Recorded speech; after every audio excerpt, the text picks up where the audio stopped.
right, so now we have directly heated the evaporation dish on the hot plate. It should be dry now, so nothing was actually popping, and as you can see, it looks nice and dry. So now we're gonna take it off and place it onto this wire gauze and let it cool down for about 10 minutes or so, okay?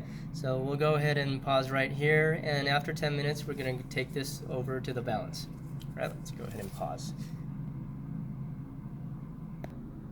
All right, so now we have placed this evaporation dish on the wire gauze. It's cool to the touch.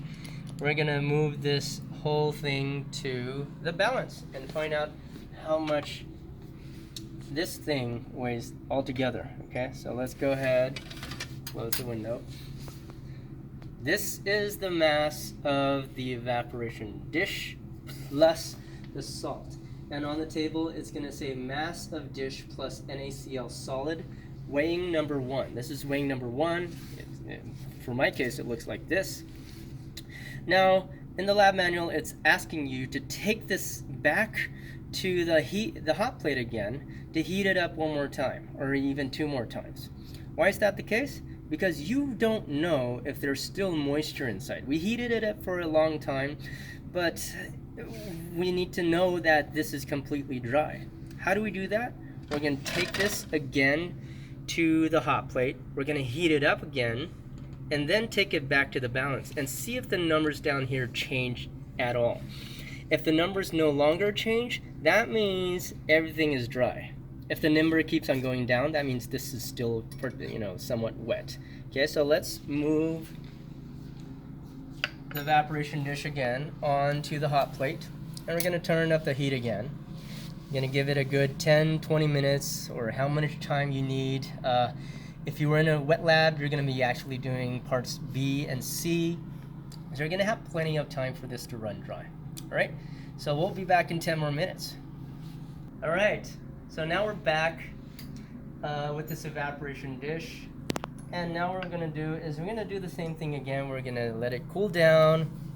After it's properly cooled down, we're going to wait one more time and see if the mass keeps on going down. If the mass stays the same, that means water's already gone and you can stop right there. You don't have to keep on going back and forth.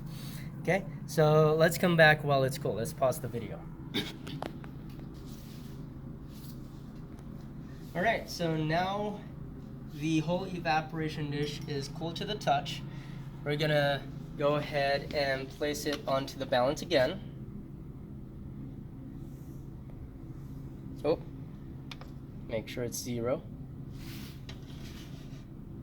All right, cool.